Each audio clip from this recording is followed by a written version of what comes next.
Hey guys, this is Abhishek and you are watching cam Shraddha. तो आज चलते हैं, स्टार्ट करते हैं सॉलिड स्टेट चैप्टर का, जो कहते हैं ना निचोड़ या बेस, जहां से इस चैप्टर की स्टार्टिंग होती है, उसके बारे में बातचीत करते हैं आज। जो आपने पहले पढ़ा था, classification of crystalline solids and crystalline solids और अमॉर्फस सॉलिड में डिफरेंस फाइंड करा था आपने। तो ये तो कोई छोटी बात है, बच्चों वाली बात है, ये सब नॉर्मली याद भी कर लेते हैं, ट्रिक्स भी बता दिया मैंने कैसे याद करनी है, समझा भी अच्छे से दिया। लेकिन जो आपका बेस, जो इमेजिनेशन पावर आपकी इसमें देखी जाएगी चैप्टर में, मेनली जिसकी इमेजिनेशन पावर बहुत ज्यादा स्ट्रांग होगी वो इस चैप्टर को बहुत अच्छे से कर पाएगा। एक एग्जांपल देना चाहता हूं। एग्जांपल क्या, जब आप छोटे थे, आप अब 12th क्लास में हो, तो जब आप छोटे थे तो आप ये सोचते थे, यार काश ऐसा हो जाए कि जो हमारे सामने बैठा है हम ऐसे फोन पे उससे बात कर लें। तो पहले सोचा गया ये सब चीजें, पहले ये सब चीज सोची गई, तब जाके इजाद हुई। लेकिन एक बात और बताओ, आप लोगों को ये भी पता है necessity is the mother of invention. आवश्यकता ही आविष्कार की जननी है। क्या पहले टीचर्स आया करते थे, चौक लेके पढ़ा दिया करते थे, पढ़ाने के बाद में क्या होता था, वो चौक के डस्ट पार्टिकल, अब आप जैसे यूपी बोर्ड स्कूल्स होते हैं ना, जैसे गांव वगैरह में स्कूल्स होते हैं, जैसे भी आप लेके चले जाओ, तो वहां पर हवादार कमरे रहते हैं। जो कॉन्वेंट स्कूल रहते हैं उनके तो पंखे लगे रहते हैं, भाई लाइट आती रहे 24/7। इनफैक्ट वो अपनी फैसिलिटीज में भी ये डाल देते हैं कि जनरेटर है हमारे पास में, ठीक है। लेकिन गांव वगैरह में ऐसा नहीं होता था। गांव वगैरह में क्या होता था, हवादार कमरे रहते थे, पंखे, लाइट इतनी ज्यादा आती नहीं है गांव वगैरह में। तो मैं भी गांव से पढ़ा हूं, इसलिए मैं बता रहा हूं आपको। तो क्या हुआ वहां पे, तो जब चौक चलती थी तो उड़ के वो आंखों में चली जाती थी टीचर के। तो इससे फिर हमें क्या पता लगा, हमें चौक की नीड थी, तो हम चौक से वो कर रहे थे, लिख रहे थे बोर्ड के ऊपर। लेकिन जब चौक आंख में चली गई तो हमें लगा ऐसी चौक बनाई जानी चाहिए जिसमें डस्ट ना निकलती हो, जो आंख में ना जाए। तो इसलिए हमने नॉन डस्ट चौक बना दी। तो जब हम उसी चीज को यूज करने लगे तभी तो हमने उसके अंदर वो देखे कि हम इसे कैसे इंप्रूव कर सकते हैं। और सॉलिड स्टेट चैप्टर में यही है कि हम सॉलिड को इसलिए पढ़ेंगे इस चैप्टर के अंदर, जिससे कि हम एक प्रैक्टिकल दुनिया में पहुंच सके और पता लगा सके कि सॉलिड को और नई तरीके से कैसे इंप्रूव करा जा सकता है। जब हम पहली बार चौक को देखेंगे तो उसमें डस्ट निकलती थी। अब चौक से पहले अगर हमें थोड़ी ना पता है कि चौक बनाना स्टार्ट कर रहे हैं हम लोग, इसके बाद भी पहली बारी में नॉन डस्ट बना देंगे हम लोग, ऐसा कुछ नहीं होता। पहली बारी में कुछ चीज नई नहीं होती। हमने उसकी प्रॉपर्टीज पढ़नी स्टार्ट करी, पहले हमने धीरे धीरे पहले उसकी प्रॉपर्टीज पढ़नी स्टार्ट की। क्या चौक जा रही है आंख में, पहले जिन्होंने चौक को इजाद करा होगा उसने सोचा भी नहीं होगा आंख में भी जाएगी, ये भी प्रॉब्लम करेगी। लेकिन जब प्रॉब्लम अपडेशन आता है ना मोबाइल्स के अंदर भी, कि पुरानी गलतियों को छुपा के आप अच्छे तरीके से रिप्रेजेंट कर रहे हो किसी को, ऐसी चौक को रिप्रेजेंट करा गया नॉन डस्ट चौक के तौर पर, ठीक है। तो ऐसे धीरे धीरे इस चैप्टर को भी क्या, सॉलिड को आपको अच्छे और अच्छे और अच्छे तरीके से इंप्रूव करके, आपको इंप्रोवाइजेशन लाके उसके अंदर आपको बहुत ज्यादा अच्छे से उसे दिखाना है। तो पहला सॉलिड के बारे में हमने सोचना कैसे स्टार्ट करा, सॉलिड के बारे में सोचना कैसे स्टार्ट करा, सोचना ऐसे स्टार्ट करा कि सॉलिड बनता तो कॉन्स्टिट्यूएंट पार्टिकल्स है। अब 2 वीडियोस में बताया जा रहा हूं कॉन्स्टिट्यूएंट पार्टिकल्स, कॉन्स्टिट्यूएंट पार्टिकल। तो पार्टिकल से बनता है, मॉलिक्यूल्स हो गए, आयंस हो गए, इनके बीच में इंटरमोलिक्यूलर फोर्स रहती है, उससे सॉलिड बनता है। तो इससे क्या पता लगता है हमें पता लगता है मॉलिक्यूल्स होते हैं। अब इन मॉलिक्यूल्स के बारे में पता करें कि एक अगर स्पेस लैटिस दिया हुआ, स्पेस लैटिस मतलब या कोई भी एक दीवार मान लो, आप एक दीवार दी हुई है, वो दीवार कैसे बन रही है, repetition of BRICS in 3 dimension. एक इसमें एक यूनिट सेल भी टर्म आती है, क्रिस्टल लैटिस टर्म आती है। तो crystal lattice, unit cell, lattice point, ये क्या होते हैं, इसके बारे में डिस्कस करेंगे इस चैप्टर के अंदर। पहली बात, आपको दीवार कंसिडर करनी है, आपको दीवार कंसिडर करनी है क्रिस्टल लैटिस के लिए। मान लो एक दीवार, एक क्रिस्टल लैटिस है, उसके अंदर एक ब्रिक लगी हुई है, एक ईंट लगी हुई है, वो क्या है, एक यूनिट सेल है। तो यूनिट सेल का रिपीटेशन हो रहा है। जैसे हमारी बॉडी बनी होती है, सेल से बनी होती है, सेल से क्या बनता है, टिश्यू बनता है, टिश्यू से क्या बनता है, मसल बनती है, मसल से क्या बनता है, ऑर्गन बनता है, ऑर्गन से क्या बनती है, हमारी बॉडी स्ट्रक्चर बनती है पूरी। तो ऐसे इसमें होता है। तो इसे लिंक करो आप चैप्टर को, प्रैक्टिकली तरीके से लिंक करो, अपनी बॉडी से लिंक करो इस चैप्टर को, तब लॉन्ग टर्म तक ज्यादा अच्छे से याद रह पाएगा ये चैप्टर, ठीक है। तो अब क्या करना है, यूनिट सेल आपने कंसिडर कर लिया, क्रिस्टल लैटिस आपने कंसिडर कर लिया। अब क्रिस्टल लैटिस की डेफिनेशन क्या होगी, क्रिस्टल लैटिस की डेफिनेशन क्या होगी, अगर हम यूनिट सेल का रिपीटेशन करें इन 3 डायमेंशन इन ऑल डायरेक्शंस, तो क्या होगा, क्रिस्टल लैटिस पा लेंगे। लेकिन अब इसमें भी प्रॉब्लम क्रिएट हो जाती है बच्चों को, क्या, वो 2 डायमेंशनल फिगर्स में और 3 डायमेंशनल फिगर में कोई उन्हें पता नहीं होता है क्या होती है ये चीज। 2 डायमेंशनल क्या होता है, 3 डायमेंशनल क्या होता है। तो जल्दी जल्दी इसको बताया था 2 डायमेंशनल होते क्या, 2 डायमेंशनल वो होते हैं, सर्कल हो गया, सर्कल 2 डायमेंशनल है। क्यों, सर्कल को सिर्फ हम बोर्ड, जिस चीज को बस हम बोर्ड पर रिप्रेजेंट कर सके, नोटबुक पर रिप्रेजेंट कर सके, और जिसकी बस 2 ही डायमेंशन हो, या तो लेंथ ब्रेथ हो बस, तो उन्हें क्या होंगे, 2D फिगर्स बोलेंगे। लेकिन 3D फिगर्स क्या होती है, इसमें हाइट भी आ जाए, जो आपको हाथ में टच कर सको। तो स्पेस लैटिस भी है, क्रिस्टल लैटिस भी दो तरीकों से फॉर्म होगा, एक तो 2 डायमेंशनली और एक 3 डायमेंशनली। 2 डायमेंशनली कितनी पॉसिबिलिटीज है उसके बारे में बात करेंगे हम लोग इस चैप्टर में।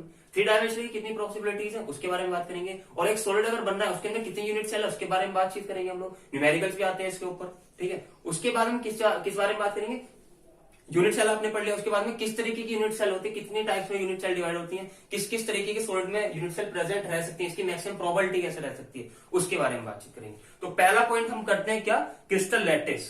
तो क्रिस्टल लैटिस की डेफिनेशन क्या होती है,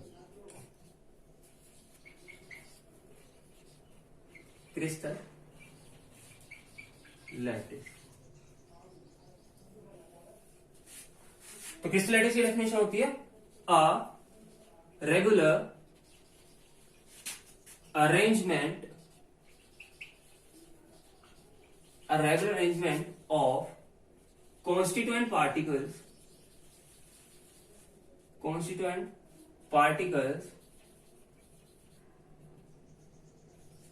3 dimensionally is known as crystal lattice. और क्रिस्टल लैटिस को स्पेस लैटिस भी बोलते हैं, स्पेस लैटिस। तो घबराने की जरूरत नहीं है, दोनों एक ही होते हैं, ठीक है।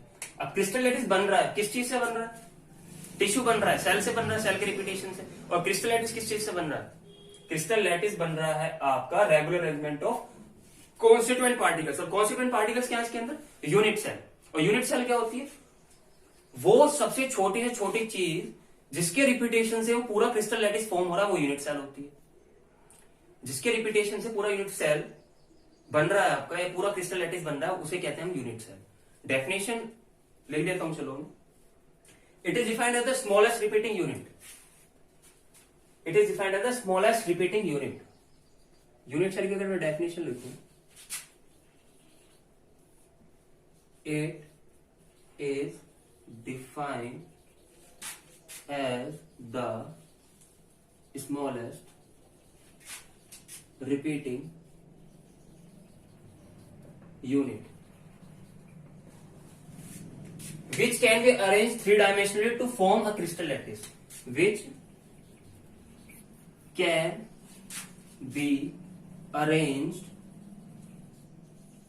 3-dimensionally to form crystal lattice.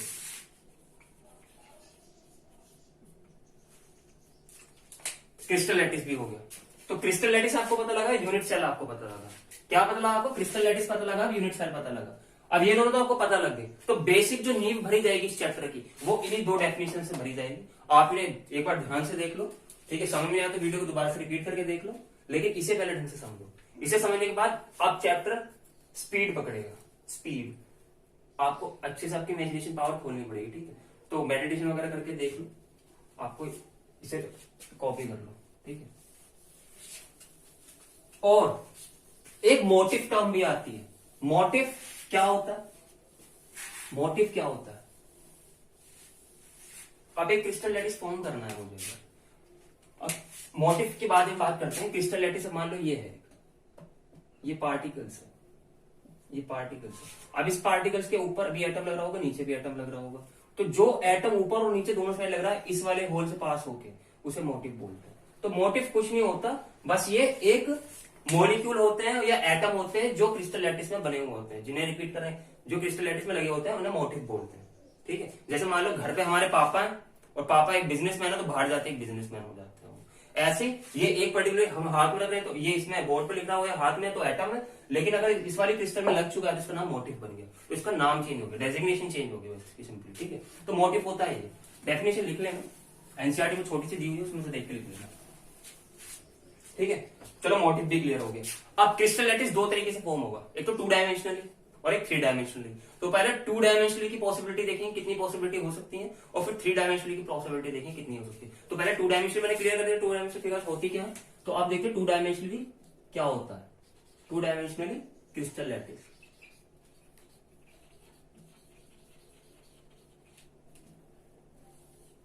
एक बहुत ही सुंदर एग्जांपल देता हूं आपको। आपके घर में टाइल्स लगने वाली है, ठीक है। अब जैसे भाई कुछ लौंडों का तो मुआवजा आया हुआ है भाई, जितने भी गाजियाबाद वगैरह के आसपास के लौंडे हैं इनका तो भाई मुआवजा आया हुआ है, तो टाइल्स वगैरह लग रही होंगी घर पे हैं, तो टाइल्स वगैरह लग रही हैं, तो क्या मिस्त्री क्या काम करता है, मिस्त्री पहले उन्हें देखता है, उसमें पॉइंट्स लगाता है, पॉइंट्स से लगता है एक बाथरूम में आपके पर्टिकुलर किसी भी जगह पे घर में आपके अगर टाइल्स लग रही है तो वो ऐसे मार्क बनाता है पहले कि एक टाइल इतनी लेंथ है इसकी, लेंथ और ब्रेथ इसकी इतनी है, ठीक है। तो वो इस तरीके से टाइल लगाता है, इस तरीके से आपकी क्या लगाता है वो टाइल्स लगाता है। तो इसे क्या बोलेंगे, इसे क्या बोलेंगे, ये टाइल्स लगेंगी इस तरीके से, ठीक है। तो इसे बोलेंगे लैटिस पॉइंट, इसे बोलेंगे लैटिस पॉइंट। लैटिस पॉइंट क्या होता है, जिससे हमें पता लग रहा है कि एग्जैक्टली टाइल आएगी कहां पे, एक यूनिट सेल एग्जैक्टली आएगी कहां पर, ठीक है। तो उसे लैटिस पॉइंट बोलेंगे। ये क्या होगा, अगर यहां पे मैंने टाइल रख दी है तो ये एक होगी यूनिट सेल, ठीक है, ये होगी एक यूनिट सेल, ये लैटिस पॉइंट हो गया ये वाला। और ये पूरी जो स्ट्रक्चर है क्या होगी, क्रिस्टल लैटिस, ये होगा क्रिस्टल लैटिस। लेकिन धुरंधर सब घर में होते हैं, एक लोंडा सब घर में रहता है कि पापा मुझे सिंप्लिसिटी से ऊब चुका हूं, पक चुका हूं मैं, अब मुझे भाई थोड़ा डिजाइन डालना है, तो अब मैं इसमें डिजाइन डालूंगा। अब डिजाइन डल कैसे सकता है, ये तो हो गया ए टाइप का। ए टाइप का मतलब सारे के सारे एक ही लाइन सीरीज वाइज लगे हुए हैं, ठीक है। या तो इसे रेक्टेंगुलर शेप में ले लो या सर्कुलर शेप, उसमें स्क्वायरिकल शेप में ले लो आप, ठीक है। लेकिन एक धुरंधर आता है फिर कहता है आपसे क्या, भाई साहब, या मिस्त्री बोल देते हैं भाई साहब पैसा ज्यादा कमाने के लिए, भाई साहब एक काम करो आपने इसका डिजाइन चेंज करवा लो। डिजाइन कैसे, डिजाइन कैसे चेंज करेंगे, 2 डायमेंशनली चल रहा है, ध्यान रखना। तो पहला डिजाइन तो ये बन गया मिस्त्री का माइंड में, लेकिन मिस्त्री तो आपको क्या देगा, वो देगा ना ऑप्शन देगा कि आप ये करो ये करो ये करो, ये वाला डिजाइन और डालो। तो उसके तो पैसे बनाने हैं आपने, तो पैसे कैसे बनाएगा वो, आप देखिए कैसे पैसे बनाएगा वो डिजाइन डालने के लिए। पहले ऐसे रखा रहेगा, लेकिन अब यहां रख देगा एटम इनके बीच में,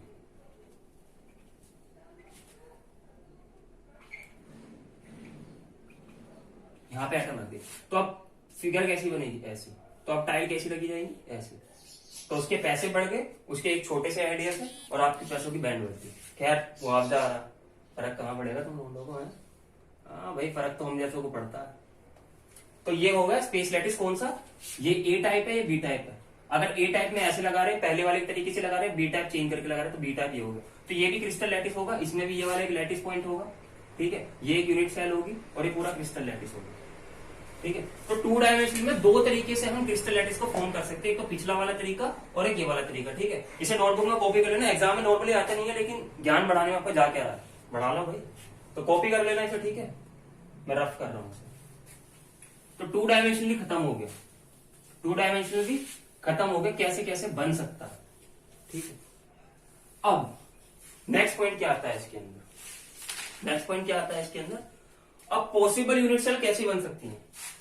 अब सर आपने बता तो दिया 2 डायमेंशनली अरेंज कर सकता है, लेकिन एनसीईआरटी में तो पॉसिबल आउटकम्स और ज्यादा दिए हुए हैं, फिगर बना के साइड में दिया हुआ, एक अच्छी सी बहुत ही ज्यादा सुंदर पिक बना के दी हुई है, समझ में तो वो भी नहीं आती हमारे। अब वो कैसे करेंगे हम लोग, वो ऐसे करेंगे कि हमने पहला फिगर ऐसी बनाई थी, डॉट चमक रहे हैं क्या, यार क्लियरिटी बढ़ानी पड़ेगी, ये ऐसे करके।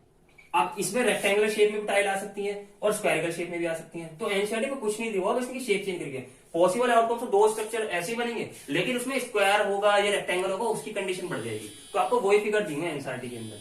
अगर ये ऐसे बिल्कुल सीधे सीधे लगा रहे हैं तो ये भी ए हो गया, ये भी हो गया, स्क्वायर टाइप की लग रही है, और ये एंगल कितना हो गया 90 डिग्री। तो पहली, दूसरी क्या, दूसरी देखिए, दूसरी में क्या चलो इसे मिटा देते हैं, उसके बाद में देखते हैं दूसरी क्या होगी।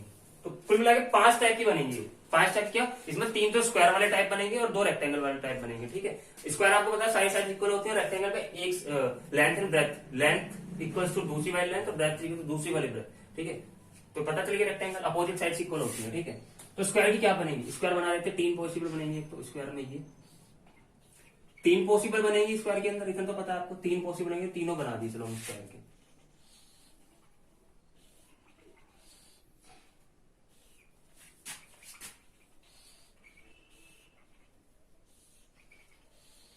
जिसमें स्क्वायर क्या होता है, जिसकी दोनों साइड इक्वल होती है, ये 90 डिग्री होगा, ये वाली फॉर्म हो सकती है। 2D क्रिस्टल लैटिस के अंदर ये वाली फॉर्म हो सकती है, ठीक है। अब इसमें ये 60 डिग्री हो जाएगा, ये स्क्वायर नहीं है, रोम्बस मान लो इसे, तो इसमें ये भी साइड से एंगल चेंज हो जाएगा 60 डिग्री का। कभी हम 90 डिग्री रखेंगे, डिजाइन अच्छा बनाना है तो वो 60 कर दिया। होती है ना उनके दिमाग में कुछ ख्याली प्लाव चलता रहता है, तो सब्जी ऐसा लगवाइए, ठीक है। अब यहाँ पे क्या, ये भी ए है, ये भी ए है, लेकिन यहाँ पे सेंटर रख दिया, इसमें एंगल हमें पता नहीं है, कितने भी एंगल पे रख सकता है वो, ठीक है। तो 3 ये होती है। रेक्टेंगल वाली कौन सी बनती है, रेक्टेंगल वाली ये बनती है ए बी, ये 90 डिग्री, और इसमें एक और बनती है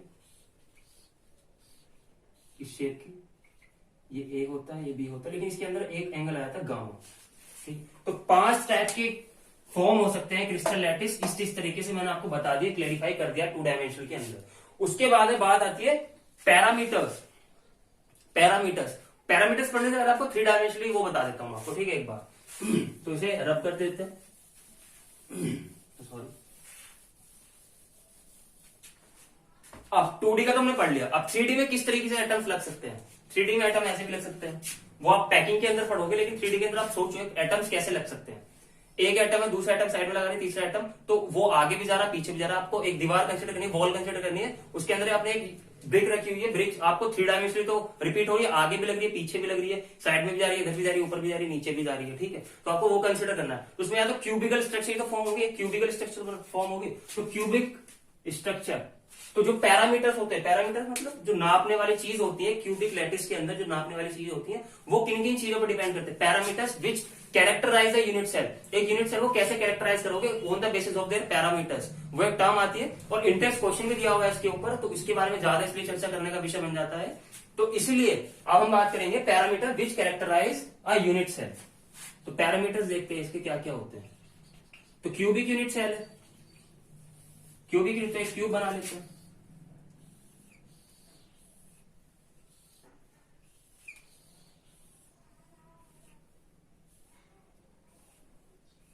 एक क्यूब बना लेते हैं। तो एक एंगल, ये क्या हो गया, ए हो गया, ये बी हो गया, ये सी हो गया, ठीक है। ये क्यूबिक है, लेकिन इसकी सारी साइड्स इक्वल नहीं है। क्यूबॉइडल भी बोल सकते हैं, क्यूबिकल भी बोल सकते हैं, लेकिन हमें पैरामीटर्स देखने हैं।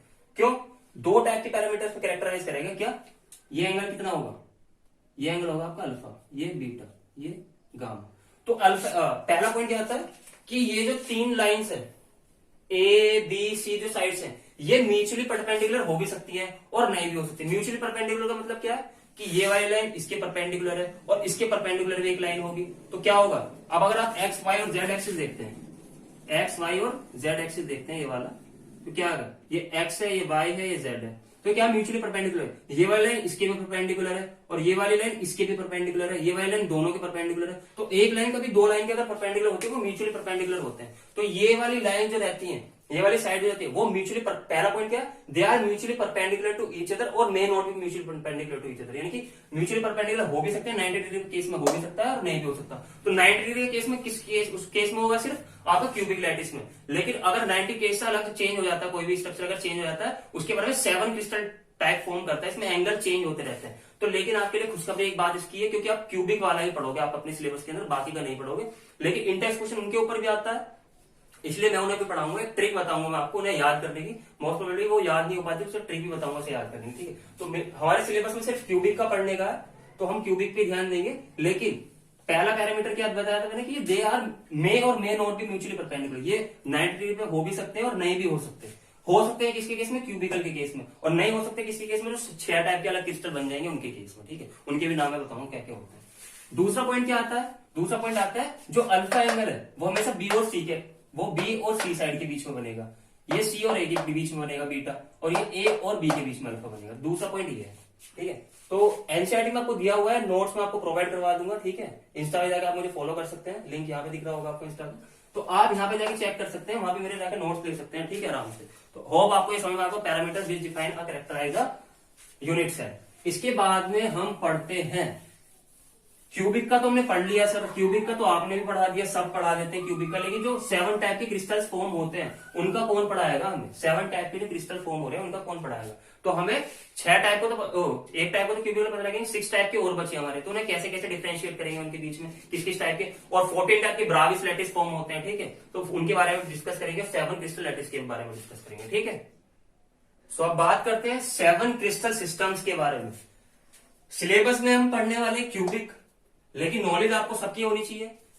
एग्जाम में क्वेश्चन आ जाता है, इस चक्कर में आपको नॉलेज सबकी ही होनी चाहिए। तो ये याद करने की एक ट्रिक क्या होगी, यार इतना बड़ा ये सब कुछ दिया हुआ है, ये कैसे याद करेंगे भी हम लोग, इतना बड़ा कैसे याद कर लेंगे सर, हमसे याद नहीं होगा। इनफैक्ट मुझे भी याद नहीं हुआ था, लेकिन फिर मैंने एक शॉर्ट ट्रिक निकाली तो उससे बहुत ज्यादा आराम से याद कर सकते हैं। शॉर्ट ट्रिक थोड़ी फनी सी भी लगेगी आपको इसे याद करने के लिए, तो कैसे करें। इसके टाइप से क्वेश्चन आता है कि difference between about face centred and monoclinic unit cell के बारे में, मोनोक्लिनिक यूनिट सेल के बारे में। तो आप इसलिए नहीं याद करेंगे, उसमें डिफरेंस में क्या लिखेंगे आप लोग, मतलब फेस सेंटर तो क्यूबिक के अंदर आता है, तो ये लिख देंगे आप, उसके पार्ट लिख देंगे और इसके ये वाले पार्ट लिख देंगे, तो आपको पूरा नंबर मिल जाएगा आपको उसके ऊपर। इसलिए ये याद करना जरूरी है, आपको इंडेक्स क्वेश्चन दिया हुआ है इसके ऊपर। तो शॉर्ट ट्रिक क्या है, शॉर्ट ट्रिक ये है, आपको ये याद देखना, क्यूबिक अंकल तेरे को, औरतों को, मेरे को क्लिनिक जाने से मना कर देता है। क्यूबिक अंकल तेरे को, औरतों को और मेरे को क्लिनिक जाने से मना कर देते हैं, और हेक्सा को और रोमा को और त्रिपाठी को, तीनों को क्लिनिक जाने देते हैं। तो ये याद हो गया। तो ट्रिक क्या लिखता हूं यहां पे, क्या ट्रिक है ये, क्यूबिक अंकल तेरे को, औरतों को स्पेलिंग ये लिखनी है औरतों को और मेरे को क्लिनिक जाने से मना कर देते हैं।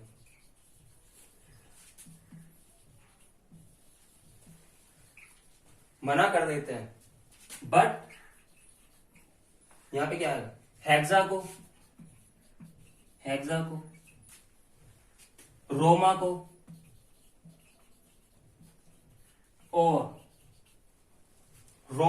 और ये वाला और आएगा इसमें, और त्रिपाठी को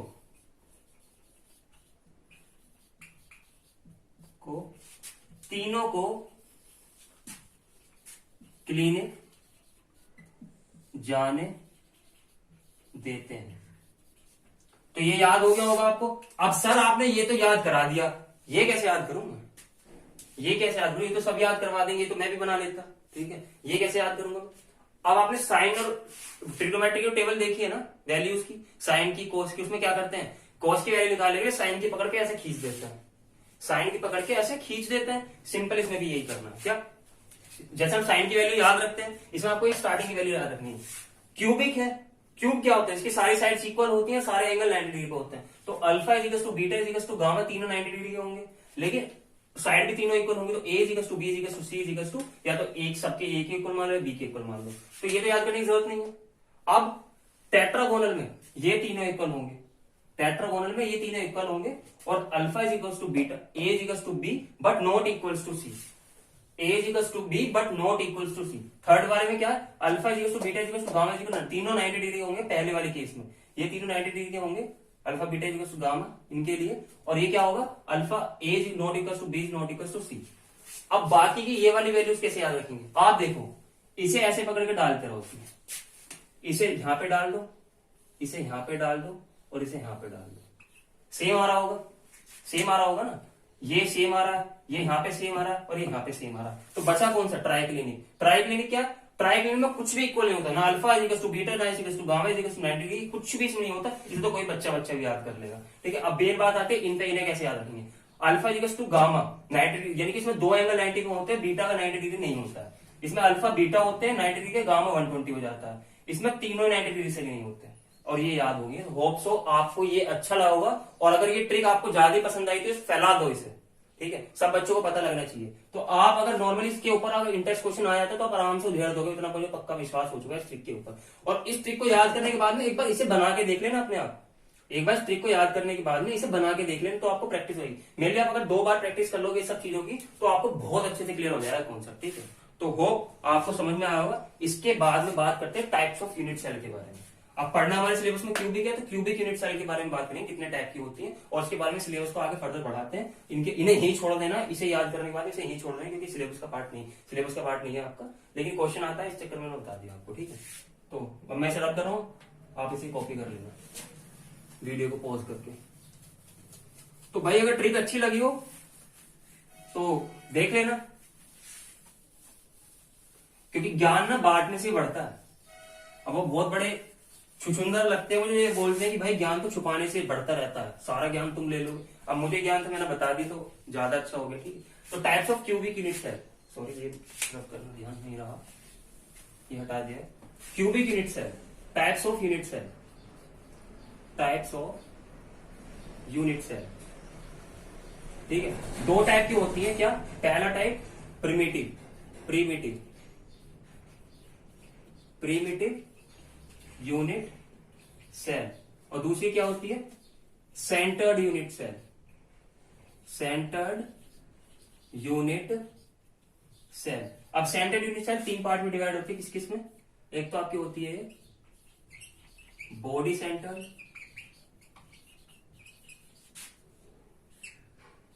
फेस सेंटर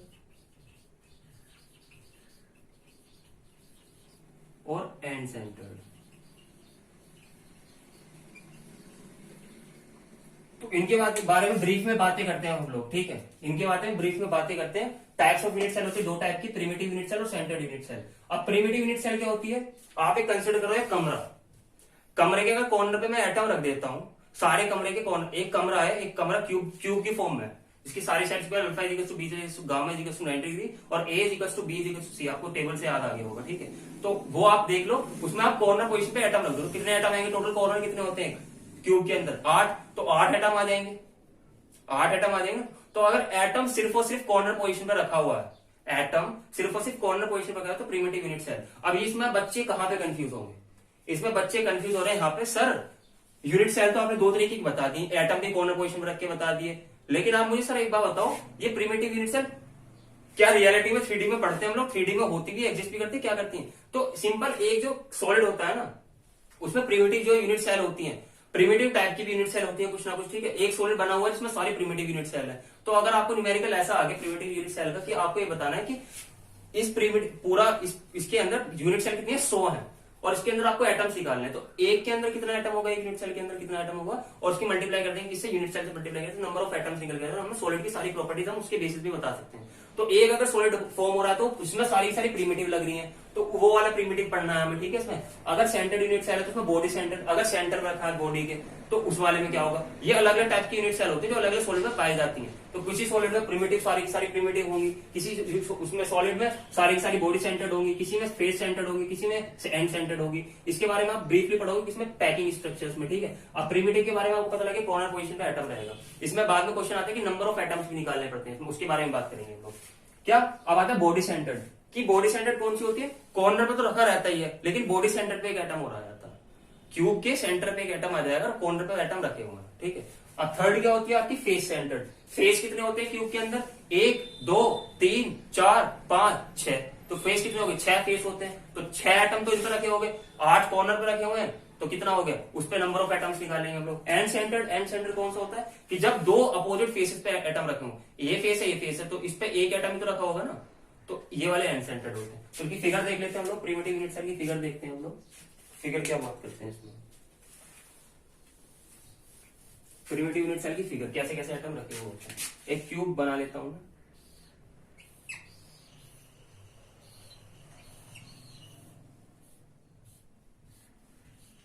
ये क्यूब है, एटम अगर यहां पर रखा हुआ है,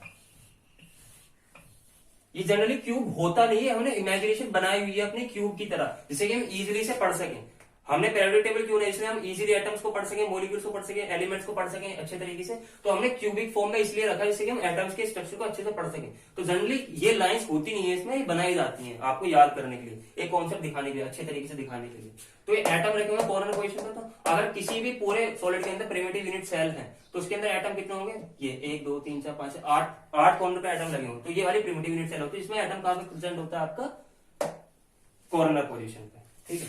अब दूसरी क्या होती है आपकी, body centred, B body centred, जो सेंटर्ड का पार्ट होता है। बॉडी सेंटर्ड क्या होती है, बॉडी सेंटर पे क्या होगा, एक एटम बीच में और आ जाएगा बॉडी के सेंटर में, 8 तो ये हो गया, एक एटम यहां पे आ गया, ठीक है। अब क्या होता, तीसरा पॉइंट क्या होता है, फेस सेंटर्ड, फेस सेंटर्ड, तीसरा होता है फेस सेंटर्ड। अब फेस पे क्या, बॉडी सेंटर से हटाओ, अब एक यूनिट सेल ऐसी लगी इसमें फेस फेस पे लगे हुए एटम, तो ये तो कॉर्नर वाले हो गए और फेस पे भी लगा देते हैं एटम। एक फेस ये रहा, एक फेस ये रहा, एक ऊपर है एक नीचे, एक सामने है एक इस वाली दीवार है, तो ये फेस सेंटर्ड एटम होगा। ठीक है, अब एंड सेंटर में क्या होगा, कोई दो अपोजिट फेसेस ले लो, जैसे मान लो ये वाला ऊपर वाला नीचे वाला, इन दो एटम्स को ले लो बस। ये दो, ये ऊपर वाले पोजीशन वाले हैं, ये है, एक तो 8 रिप्रेजेंट है और ये दो ऊपर वाले लो, तो ये एंड सेंटर्ड हो गया। ठीक है, तो ये एटम के बीच में बेसिक डिफरेंस। अब इसके बाद में पढ़ते हैं नंबर ऑफ एटम्स कैसे निकालेंगे। अब क्वेश्चन अगर ऐसा आ गया कि एक पर्टिकुलर सॉलिड के अंदर प्रिमिटिव यूनिट सेल इतनी सारी डाली हुई है, तो उसमें अगर 100 प्रिमिटिव यूनिट सेल्स हैं तो उसमें नंबर ऑफ एटम्स कैसे निकालेंगे उसके अंदर से। जब हमें नंबर ऑफ एटम्स का ज्ञान होगा तो हम पता लग सकते हैं पूरी प्रॉपर्टीज के बारे में, पता लगेगा कितना मेल्टिंग पॉइंट होगा, कितना बॉइलिंग, सबके बारे में सब कुछ बारे में बता सकते हैं। इसलिए हम इस कॉन्सेप्ट को पढ़ना में जरूरी होता है। तो न्यूमेरिकल्स ऐसे आते हैं इसमें क्या कि एक यूनिट सेल दे दिया आपको यूनिट सेल दे दिया कि इतनी सारी यूनिट सेल लगी हुई, प्रिमिटिव टाइप की यूनिट सेल्स है वो, इसमें इतने एटम है। अगर आपको एटम एक्जेक्टली पहले से पता होगा तो आप पता लगेगा पूरे, अगर प्रिमिटिव यूनिट सेल आपको 100 दी हुई है तो आप नंबर ऑफ एटम से मल्टीप्लाई करके टोटल नंबर ऑफ एटम्स निकाल सकते हो उसके इजीली। तो इसलिए इस कॉन्सेप्ट को देखना पड़ता है हम लोगों को। ठीक है, तो हम नंबर ऑफ एटम्स निकालते हैं बारी बारी से, पहले प्रिमिटिव यूनिट सेल के लिए, फिर बॉडी सेंटर्ड के लिए, फिर फेस सेंटर्ड के लिए। एंड सेंटर्ड के लिए एटम्स का यूज नहीं होता, 3 के लिए यूज होता है आपका। ठीक है, ये भी आपके लिए प्लस पॉइंट की बात है, ज्यादा पढ़ना नहीं पड़ेगा आपको। तो नंबर ऑफ एटम्स निकालते किसके अंदर, प्रिमिटिव यूनिट सेल के अंदर। Number of atoms in primitive unit cell, number of atoms निकालते हैं। मैं यहाँ पे एक स्ट्रक्चर ले लूंगा आपको, अगर प्रिमिटिव यूनिट सेल कैसे होते हैं, इसमें कॉर्नर पोजीशन पे एटम रखे हुए होते हैं, तो कॉर्नर पर रख देता हूं, कॉर्नर पर रख दिया मैंने अभी एटम। अब कॉर्नर पर एटम तो रख दिया मैंने, तो अब क्या होगा, कॉर्नर पर रख दिया एटम, क्या होगा, एक कमरा बना दिया मैंने, एक कमरा बना दिया, कमरे के कितने पार्ट होते हैं, 4 पार्ट में डिवाइड होता है। एक इस कॉर्नर पे लेके चलो तो कॉर्नर कैसे जाएगा, एक तो ऐसे जाएगा, एक ऐसे जाएगा, एक ऐसे जाएगा, चारों डायरेक्शन में जाएगा ना कॉर्नर। अगर एटम को बीच में रख देता हूं मैं, मान लो ये ऐसे कॉर्नर होता है, ये वाला कॉर्नर होता है किसी भी चीज का, तो अगर मैं यहाँ पे एटम रख देता हूँ तो एक तो इस वाले कमरे में पार्टिसिपेट कर रहा है, इस वाले कमरे में पार्टिसिपेट कर रहा है, इसमें भी कर रहा है और इसमें भी कर रहा है, तो ये तो एक इसके ऊपर कमरा बन गया और इसके नीचे कमरा बन गया। तो इसका मतलब एक एटम जो है, एक यूनिट सेल के अंदर जो इस वाले एटम का पार्ट आता है, इस वाले यूनिट सेल के अंदर कितना पार्ट आएगा एटम का, ये वाला पार्ट आएगा, इसके अंदर ये वाला पार्ट आएगा, इसके अंदर ये वाला पार्ट आएगा, इसके अंदर ये वाला पार्ट आएगा, इसके अंदर ये वाला, इसके अंदर ये वाला, ये वाला, यानी कुल मिला के 1/8 पार्ट आएगा एक कमरे के अंदर एक एटम का। 1/8 पार्ट आएगा एक एटम का एक कमरे के अंदर, यानी कि एक यूनिट सेल के अंदर 1/8 पार्ट आएगा इस कॉर्नर वाले एटम का। तो कितने टोटल नंबर ऑफ एटम्स कितने, टोटल नंबर ऑफ एटम्स कितने, 8। तो अगर हम इसे 8 बार प्लस कर देते हैं तब भी सेम रिजल्ट आएगा, लेकिन हमें मल्टीप्लीकेशन का यूज कम होता है, जब हमें ज्यादा बार प्लस ना करना पड़े, बस एक बार में मल्टीप्लाई कर दो। तो 1/8 मल्टीप्लाई बाई 8 अगर हो जाता है तो क्या हो जाता है, नंबर ऑफ एटम कितने आएंगे प्रिमिटिव के अंदर, नंबर ऑफ एटम आते हैं 1। तो प्रिमिटिव यूनिट सेल के अंदर कितने एटम होते हैं, 1। अगर आपको एक प्रिमिटिव 100 प्रिमिटिव यूनिट सेल दिए तो इसके नंबर ऑफ एटम कितने हो गए प्रिमिटिव यूनिट सेल के सॉलिड के अंदर, 100। क्लियर हो गया होगा आपको, ये सब चीज कॉपी कर लो इसे। इसके बाद में क्या आता है, इसके बाद में आता है आपका बॉडी सेंटर्ड के लिए निकालना है, number of atoms for body centred, for BCC बोलते हैं बॉडी सेंटर्ड को। अब बॉडी सेंटर पर रख देते हैं। अब आपको पता है कि इन वाले कॉर्नर्स का तो एक एटम हो गया पूरे का, और एक आ रहा कहां, बॉडी के सेंटर पर आ रहा है, तो कितना हो गया, number of atoms at corner position, corner position पे कितने हैं, कॉर्नर पोजीशन पे आपके एटम, सॉरी कॉर्नर पोजीशन पे आपके कितने एटम्स हैं, आपके कॉर्नर पोजीशन पे एक एटम है, और एक एटम बॉडी सेंटर पे आ गया, तो कितने नंबर ऑफ एटम्स हो गए, 2 एटम्स हो गए नंबर ऑफ एटम्स। ठीक है, कितने नंबर ऑफ एटम्स हो गए, 2। अब इसके बाद में फेस सेंटर्ड, फेस सेंटर्ड की निकालते हैं।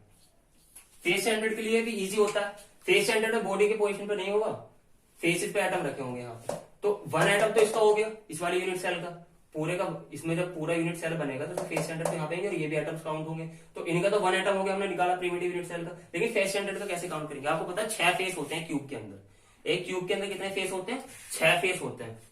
एक एटम इधर लगा हुआ तो एक एटम इधर लगा हुआ, लेकिन उस एटम की शेयरिंग 2 कमरों में होती है। अगर इस दीवार पर अगर मैं एटम लगा देता हूं तो एक उधर शेयरिंग हो रहा है इस वाले एटम का, एक इस वाले कमरे में हो रहा है, लेकिन इस यूनिट सेल के अंदर इस वाले एटम का जहां पे मैं एटम रखूंगा उसका कितना पार्ट आ रहा है, 1/2 पार्ट आ रहा है। ऐसे इस वाले फेस पे जो मैटर होगा उसका 1/2 पार्ट आएगा, तो कुल मिला के 6 पार्ट होंगे, तो 1/2 पार्ट आएगा, 1/2 पार्ट आएगा, तो क्या होगा, 6 एटम है, 6 फेसेस है, और हर हमारे एक यूनिट सेल में कितना पार्ट आ रहा है, 1/2 पार्ट आ रहा है, ठीक है। तो कितने हो गए एटम्स, 3 एटम्स हो गए। और एक एटम किसका, तो टोटल नंबर ऑफ एटम कितने हो गए, टोटल एटम्स कितने हो गए 3 + 1। 1 कौन सा है, प्रिमिटिव वाला देख लेंगे, प्रिमिटिव वाला ऐड कर लेंगे इसमें, तो कितने एटम हो गए 4 एटम।